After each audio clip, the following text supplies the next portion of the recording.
دقاقينكي دماغي كم حكي سلام زخبركم تخاتاتل تزا فيديو نقوعنا بچانلي بدحان مساخم نلومي ككافل حزي زقربو لكم مدب زانتا طراي يكونن ناتي حاويسو هيوت 10 مليونات زخون سبات اب گنزب زلو مرأيا زغيره تمرتيو بزعبا مصحف ريتش داد بور داد بدراسي روبرت كيوساكي تتصحفت ود دخان ود هبتامن زبل رستعيزا ناب تگرينيا بيوناتان برهانس تترجمت مصحف زي فلت سب دارغا الله يلي حاسبني منالبات اندحر عليكم دما انقو عدس بلكم نلومي بزعبا ዛ مصحف حيزاتو زلا ገንዘባውን ፋይናንሳውን ምስጢር احصر ابيله صمق ابيله خقربلكم كفتنيه بزعبا هيوت ገንዘብን عوتن تحاسبو لغباب كقير زخيل مساط صانحت كلونا يم كسام موداتا زمدب حبيركم نخصنحو بخبري عدمكم قدمي ግን ابز چانل حدش تهونكم سبسكرايب ግበሩ لايك بمግባር ድማ እዚ ቪድዮ ናብ ኩሉ ሰብ ክባጻሕ ግበርዎ نام مقربكم عرفتهم فتوتكم كاني ذا فيديو منال بعد تقاميت كوين اخترق بواسط تخيلكم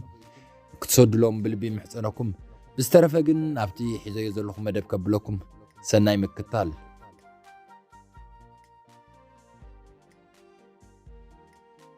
اذا مصحف العلي 4 مليون قدح مصحف تستشطت بالعلي 51 ቋንቋታት ተተርጎመት ኮይና كم اون العلي 6 ዓመታት ዝበለጸት መጽሐፍ ተባሂላ ام نيويورك تايمز كبرو وسن ጨቢጣት ጽንሐት ኣብ ዝበለጹ መጽሐፍቲ ፋይናንስ ኣብ ቀዳማይ ደረጃ ተሰራዕ መጽሐፍያ ኣብኡ ምራኸሞ ሓደ ነገር ሰኣል ንስኻ ወይ ንስኺ ንእሽቶ ኮይንካ ኣብ ህይወትካ ንዘሎ ዓበይቲ ሰባት እንዳተዓዘብካ ተዓቢ ዘለኻ ኢኻ እቲ ሓደ ሰብ ትምህርቲ ኣበርቲዕኻ ጽንዕ ጽቡቕ ተቆፂርካ ትሰርሓሉ ስራሕ ምረጽ ገንዘብ ድማ ዋህልል ብለካ እቲ ካልኣይ ድማ ገንዘብ ከመይ ከም ዝሰርሕ ተምሃር እቲ ገንዘብ ከም ዝሰርሓልካ ግበር ሃብቲ ድማ ሓዝ ብለካ ካብዞም ክልተ ፍጹም ተጻረርቲ ሓሳባት ኣየናይ ምሳዓብካ ኣየናይከ ክትምሃሮ ምደለኻ እምበር እዚ ህይወት እዚ ናይ ደራሲ ሮበርት ኪዮሳኪ ዝተባህለ መጽሓፍ ሪች ዳድ ኦን ፑር ዳድ ጸሓፈ እዩ ሮበርት ንእሽቶ ከሎ ኣብ ህይወቱ ከም ቦታቱ ገይሩ ዝወስዶም ክልተ ሰባት ነይሮሞ እዞም ክልተ ሰባት እዚኦም ኣዝዮም ዝተፈላለዩ እምነት ዘለዎም ሰባት ኮይኖም ንሱ ድኻቦይ ሃብታም ኣቦ ኢሉ ድማ ይጽውዖም እቲ ድኻቦ ዝበሎ ናይ ስጋ ኣቦ ወይ ድማ ባዮሎጂካዊ ኣቦ እዩ ልዑል ትምህርቲ ዝነበሮ ጽቡቕ ስራሕ መንግስቲ ዝነበሮ ሰብ ኮይኑ ኣብ ዝተፈላለዩ ላዕለዎት ቤት ትምህርቲ ከም መምህር ኮይኑ ዝሰርሕ እዩ ዓወት ካብ በርቲዕኻ ምስራሕ ኣብ ትምህርቲ ጽቡቕ ነጥቢ ምርካብን ኣብ ምምዕባል ሞያ ከም ዝመጽእ ወትሩ ይኣምን ነይሩ እዚ ድኻቦ ወላ እኳ ትምህርቲ እንተሃለዎ ግን ኣብ ናብራ ብሓያል ይሳቀ ነይሩ ዕለታዊ ህይወቱ ካብ ደሞዝ ናብ ደሞዝ ክነብር ይግደድ ነይሩ ክራይ ገዛን ዕዳታትን ብምኽፋል ድማ ይጭነቕ بزعبا ገንዘብ مزراب دما سنة مقبار زغودلو خم صيف مخانو يأمن نيرو بانصار دما تهابتا مابو ابا عاركو ن روبرت كيوساكي خوينو كابشامناي كفل زحالفه لعل تمرتي نبورن ግን ولا اكو دغري وي ناي منግስት ስራሕ እንተ ዘይነበሮ ካብኡ ዝዓቢ ኩብር ነገር ግን ማለት ብዛዕባ ገንዘብ እኹል ፍልጠት ነይርዎ እቲ ሃብታም ኣቦ ትካላት ንግዲውንን ወፍሪ ይገብርን ካብ ወግዓው ትምህርትን ላዕሊ ፋይናንሳዊ ግንዛቤ ኣገዳሲ ምዃኑ ይኣምን ነይሩ ንሱ ንገንዘብ ኣይትስራሕ ገንዘብ ከም ዝሰርሐልካ ግበር ይብል ነይሩ ሕጂ ንነፍስኻ ከም ሮበርት ኪዮሳኪ ዝኣመሰለ ንእሽቶ ወዲ ኮይንካ ኣብ መንጎ ዞም ክልተ ቦታት ደው ኢልካ ምሕሰብ ክልቲኦም ምኽሪ ይህቡኻ ኣለዉ ምኽሮም ድማ ብዙሕ ፍልሊ ዘለዎ እዩ ድኻቦ ንውሕስነትካ ጽቡቕ ደሞዝ ዘለዎ ስራሕ ውሰድ ይብል ሃብታም ኣቦ ንኻልኦት ስራሕ ፍጠር ይብል ድኻቦ ገንዘብ ሱር ኩሉ ክፍኣት ይብል ሃብታም ኣቦ ድማ ስእነት እዩ ሱር ኩሉ ክፍኣት እዩ ዝብል ንስኻ እንታይ ምስ ገበርካ ናይ መንኦም ሓሳብ መውሰድካ ሮበርት ኪዮሳኪ ኣፈለማ ንመን ከም ዝኣምን ጨኒቕዎ ነይሩ ንኽልቲኦም የፍቅሮም እኳ እንተነበረ ገለ ነገር ግን ከስተፈለሎም ጀመረ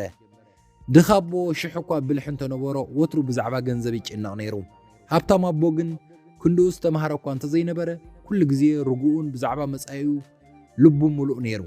ሓደ መዓልቲ ሮበርት ነታ ሃብታም ኣቦ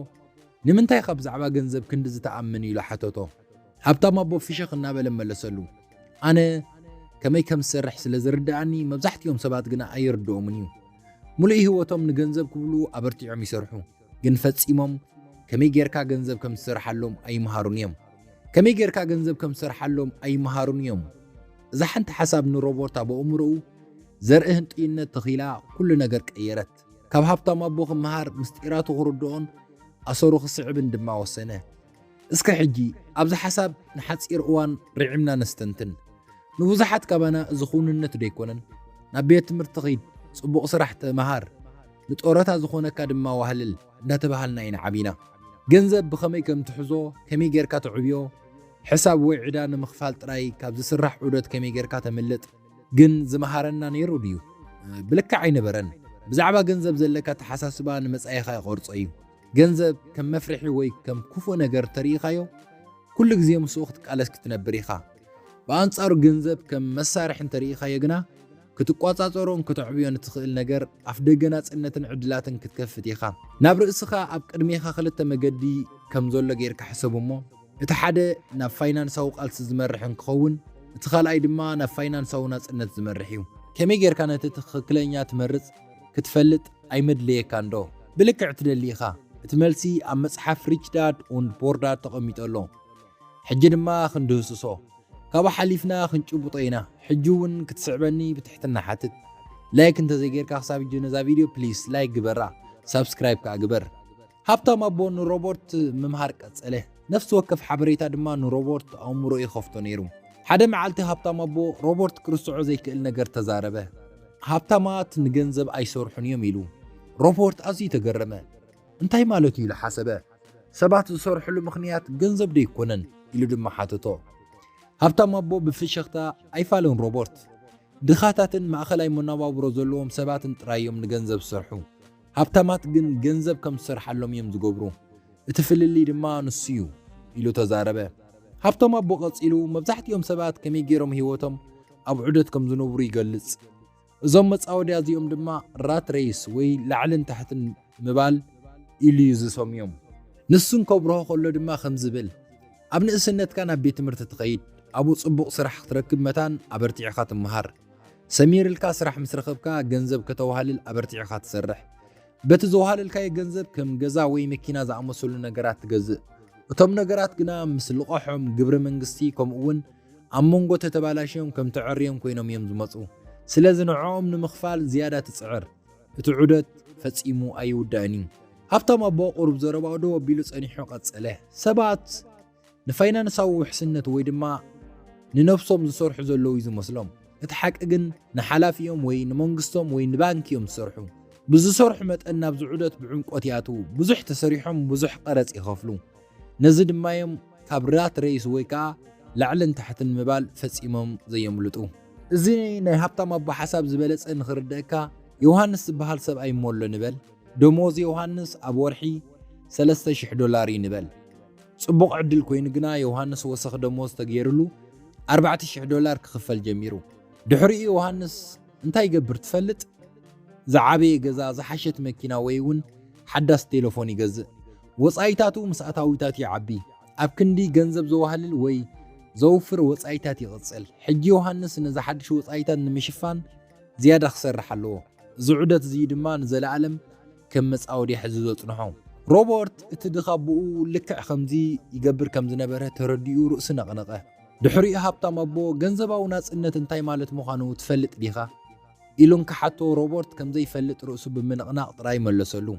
ሃብታም ኣቦ ክዛረብ ቀጸለ ፋይናንሳዊ ናጽነት ማለት ወጻኢታትካ ንምሽፋን ካብ ወፍርኻ ወይ ርእሰ ማልካ እኹል ኣታዊ ምህላው ማለት እዩ ኣብቲ ደረጃ ምስ በጻሕኻ እንተዘይደሊኻ ክትሰርሕ ኣየድልየካን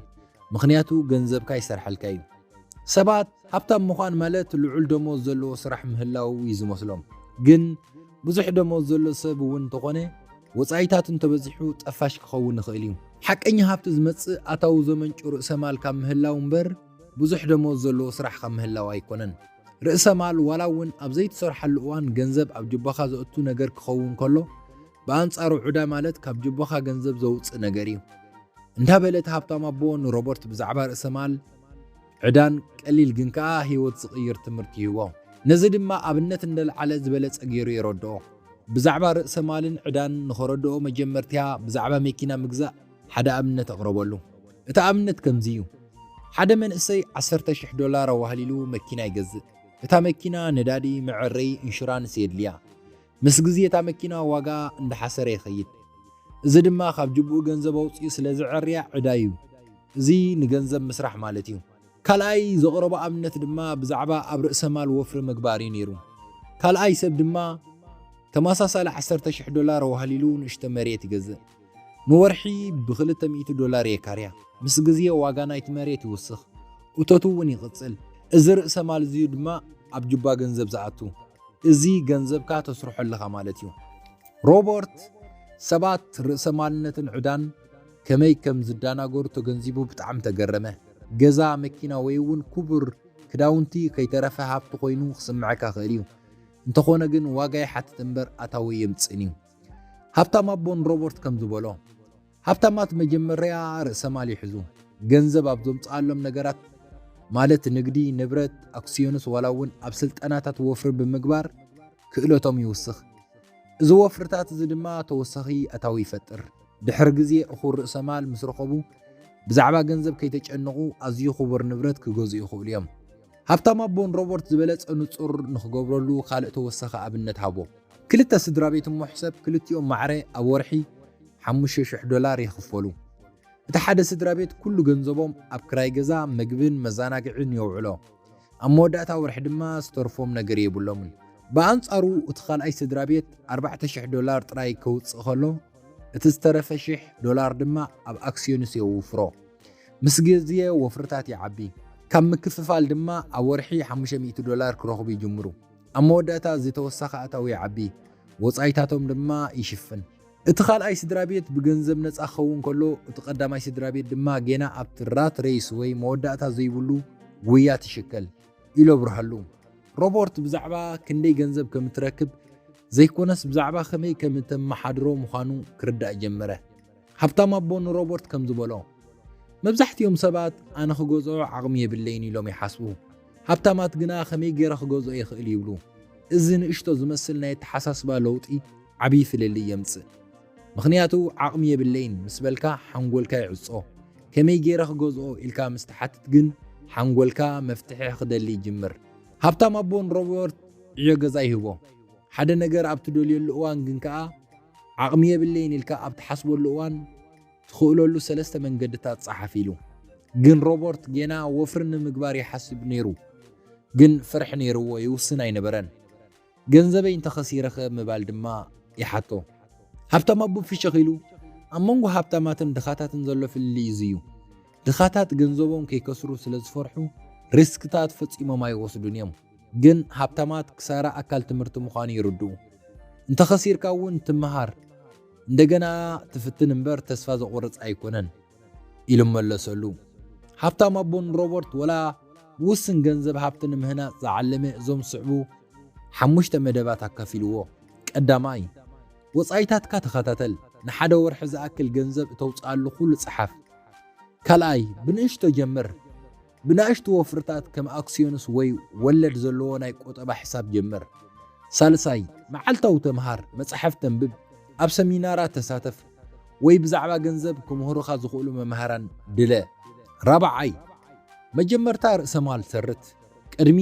ኣብ ክባር ነገራት ወፃኢታት ምውፃኻ ከም ንኽራይ ዝውዕሉ ንብረታት ኣብ ምግዛእ ወይ ጎናዊ ንግዲ ኣብ ምጅማር ኣተኩር ሓሙሻይ መኽሰብ ዳግማይ ወፍሪ ምግባር ካብ ወፍሪ እትረኽቦ ገንዘብ ኣይትጥፋዮ እኳ ደኣስ ሃብትኻ ብቁልጡፍ ንምዕባይ ዳግማይ ወፍሪ ግበር ኩሉ ግዜ ኣታዊታትካ ካብ ወፃኢታትካ ክዓቢ ኣለዎ ሮበርት ምኽርታ ሃብታም ኣቦ ክኽተል ምስ ጀመረ ኣብ ኣተሓሳስብኡ ለውጢ ዝተባሃለ ድሕሪ ደጊም ገንዘብ ከም ብቕፅበት ዝውዕል ነገር ኣይረኣዮን የግዳስ ዝያዳ ገንዘብ ንምፍጣር ከም ሓደ መሳርሒ ርእይዎ ወፍሪ ዝገብረሉ ዕድላት ክደሊ ጀመረ በብቁርብ ግና ብርግጽ ከዓ ኣተሓሳስብኡ ካብ ዋሕዲ ናብ ብዝሒ ተሰጋገረ ትምህርታ ሃብታም ኣቦ ንሂወት ሮበርት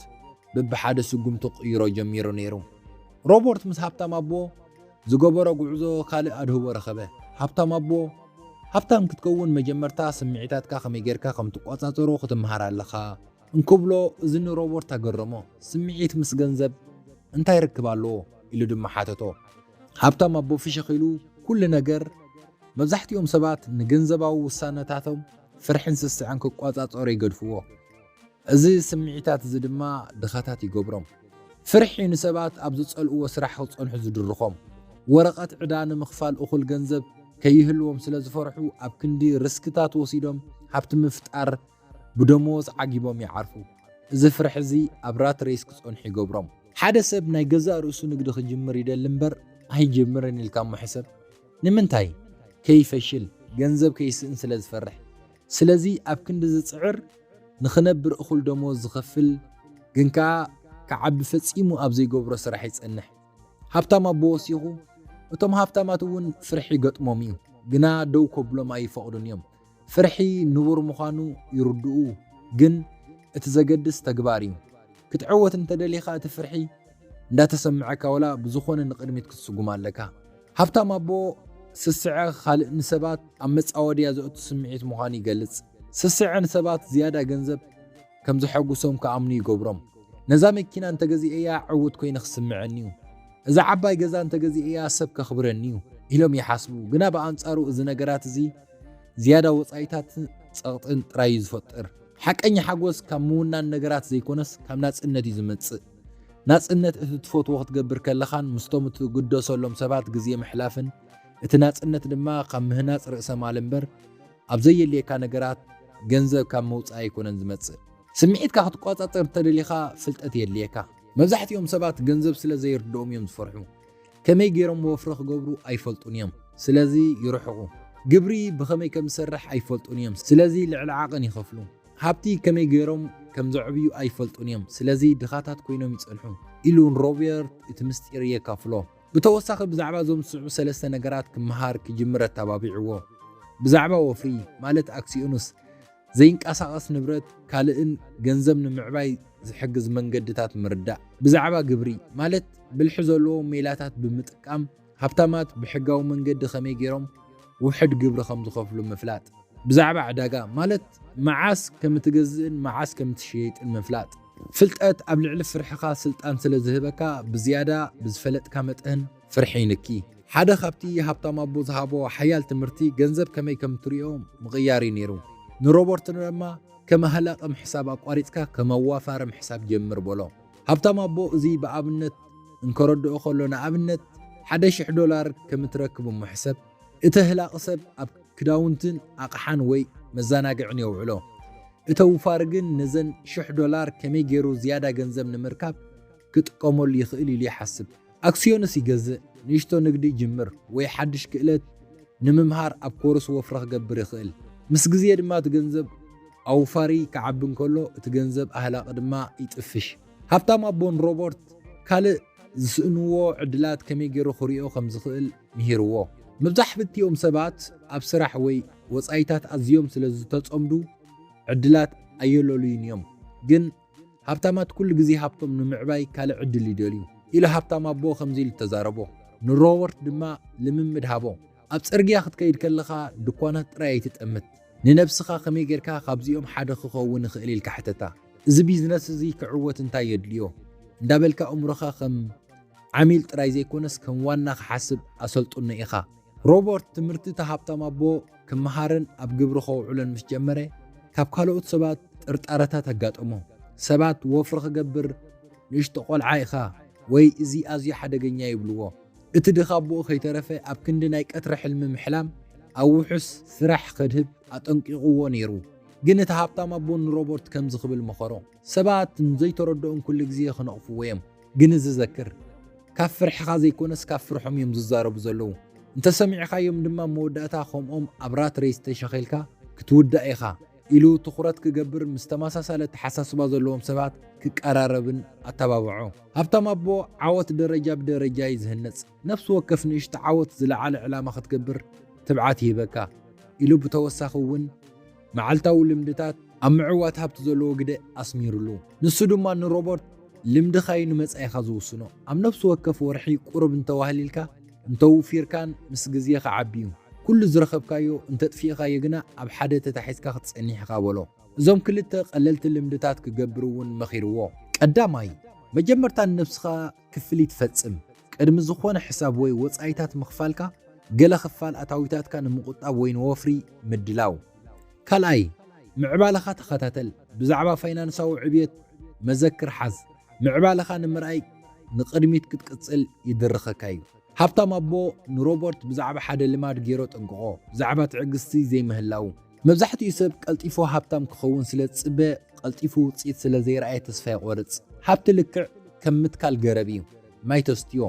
ትሕብሕቦ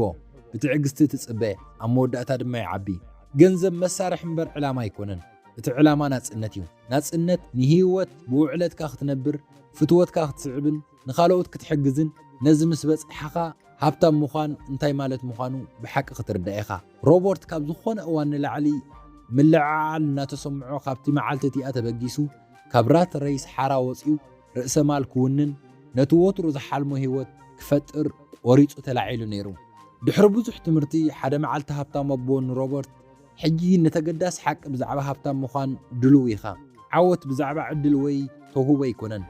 بزعبا تحساسبان صعرن تغبارنيو انكبلو روبورت زياده كسمعت هانت هابتام ابو خمز خبل ገለጸሉ ብዙሓት ሰባት ሃብታማት ክኾኑ ይሓልሙ እንተኾነ ግን ስጉምቲ ዝወስዱ ኣዝዮም ውሕዳት እዮም ብዙሓት ሰባት ፍጹም ግዜ ፍጹም ዕድል ወይ ፍጹም ሓሳብ ይጽበዩ እቲ ሓቂ ግን ፍጹም ግዜ ዘይምህላው እዩ እቲ ዝበለጸ ግዜ ትጅምረሉ ሕጂ እዩ ኢሎን ሮበርት ኣብነት ሃቦ ክልተ ዕርኾ ኣለዉ ኢልና እሞ ንሕሰብ ሓደ ዝያዳ ገንዘብ ምስ ረኸብኩ ክቁጥብን ወፍሪ ክጅምርን እየ ይብል እቲ ካልእ ግን ብንእሽቶ እዩ ዝጅምር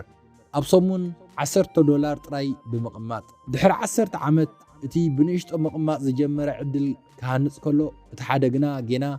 ትኽክለኛ ግዜ ኣብ ምጽባይ ኣሎ ዕድላት ኣብ ኩሉ ቦታ ኣሎ እንተኾነ ግን እቶም ኣብ ግብሪ ዘውዕልዎ ጥራዮም ውጽኢታት ዘርእዩ ክሳብ ድሉ ትኸውን ኣይትጸበ በቲ ዘለካ ሕጂ ጀምር ሃብታም ኣቦ ወሲኹ ንሮበርት ውድቀት ኣካል ናይቲ ጉዕዞ እምበር ኣንጻር ዓወት ከም ዘይኮነ ምሂርዎ እዩ ኩሉ ዕውት ሰብ ብዙሕ ግዜ ፈሺል እዩ ብምባል ብዛዕባ ሓደ 5 ግዜ ኩባንያታት ክትክል ግን ኣብ ኩለን ዝፈሸለ ነጋዳይ ዛንታ ካፊልዎ እቲ ነጋዳይ ሰባት ሰሓቅዎን ዓሻይሎም ይጽውዕዎን ነይሮም ንሱ ግን ተስፋ ይቆረጸን ኣብ ሻድሻይ ፈተኑ ድማ ብዘይ ምዕጋት ዕውት ዝኾነ ህይወቱ ዝቀየረ ትካል ሃኒጹ ወላውን ሕሳብ ወይ ዕዳን ተሃሊካ ቅድሚ ኣብ ካልእ ወጻኢታትካ መጀመርያ ገለ ክፋል ኣታዊታትካ ንምቁጣብ ወይ ንወፍሪ ኣዳልዎ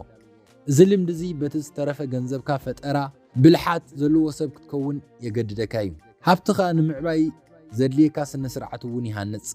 ሃብታም ኣቦ ብዙሓት ሰባት ጥርጣራታቶም ትምኒቶም ንኸይስዕቡ ከም ዝሕዞም ኣስተብሂሉ እዩ ንሮበርት ድማ ሓሳብካ ሁንነትካ እዩ ዝፈጥር ኣብ ፍርሕኻ እንተደኣ ተኲርካ ክትፈሽለሉ ትኽእል ምኽንያት ክትረክብ ኢኻ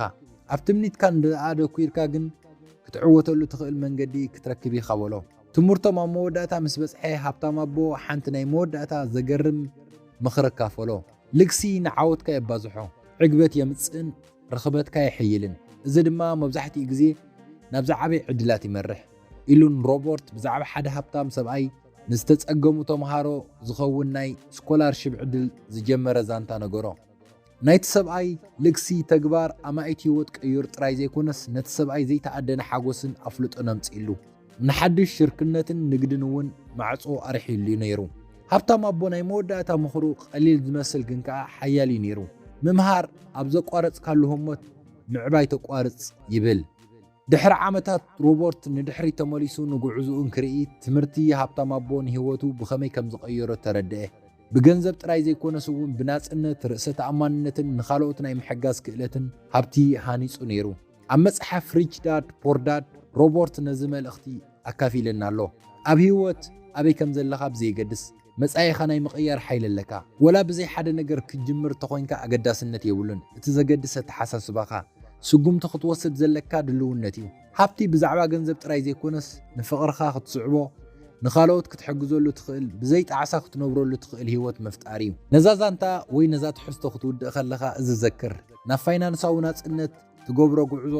ሎሚ ጀምር ብንእሽቶ ጀምር ቁኑዕ ኹን ተመሃር ክሳብ መወዳእታ ነዛ መደብ ስለ ዝተኸታተልኩምኒ ብጣዕሚ የመስግነኩም ምናልባት እዚ መደብ ሓድሽ ስለ ዝኾነ ክንቅጽሎ ምስ ትደልዩ ኣብ ኮመንት ሓሳብኩም ብምሃብ ምትብባዕኹም ግለጹልና ብዝተረፈ ግን ከምቲ ኣቐዲመ ዝበልኩኹም ነዚ ቪድዮ ላይክ ሃብዎ ኣብ ኮመንት ድማ ኣበይ ሃገር ኮይንኩም ኣብ ከመይ ኩነታት ኮይንኩም ትሰምዑን ጸኒሕኩም ወይ ንዛ ቪድዮ ተኸታቲልኩማ ጻሓፉልና ሳብስክራይብ ብምግባር ድማ ኣባል እዚ ስድራቤት ክትኮኑ ብልቢ ንምሕጸነኩም ብዝተረፈ ግን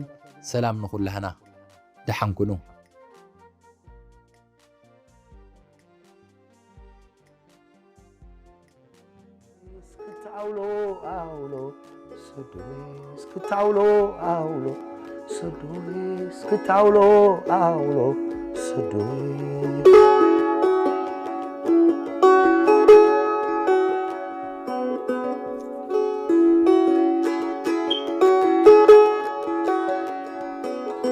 كعتقل كلا تعرفت مسيلو النحناخت نحافت كي حلف كنا في خب منفيت لمن دعيتي إذا كله رفيت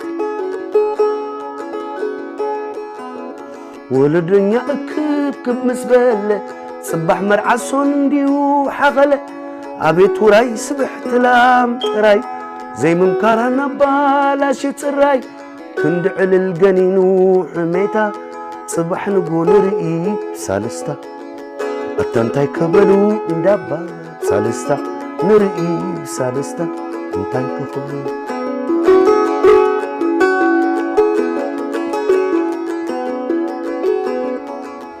عبت تسلم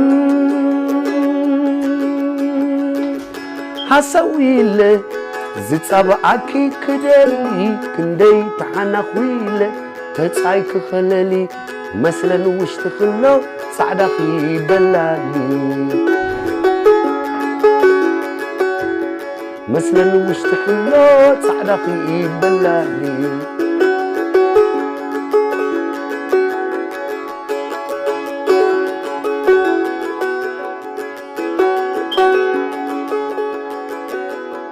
مثلا وش تخلو صعدخي بلالي مغربي حازت زخون على ترقبلتا شامنو زبلالا مصوف سكيمن شامنو زبلالا سراي زحت مالا دفئن حتى لا مير كنت مرعت بغيكي انبزا ورايك تحامي كليكي يولازا توارد نايلون سبقزا توارد نايلون كوريوم سبقزا بخور عركي قويلا مس عمري مستقوبز ماي بيت عند داس زترر مرعتكو حيليلو امنتا زحدر انتاي فديتوم عرهيب كعر مرعتكو حيليلو امنتا زحدر انتاي فديتوم عرهيب كعر سكت عولو عولو صدوي سكت عولو عولو صدوي سكت عولو عولو صدوي سكت عولو عولو صدوي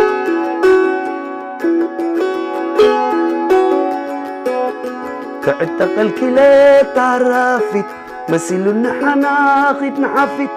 كي يحلف كنا في خب منفيت لمن دعيتي إذا كله رفيت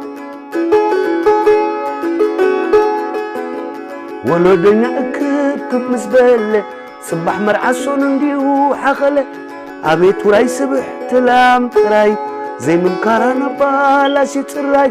كندعل الجنين وحميتا صباح نقول رئيب سالستا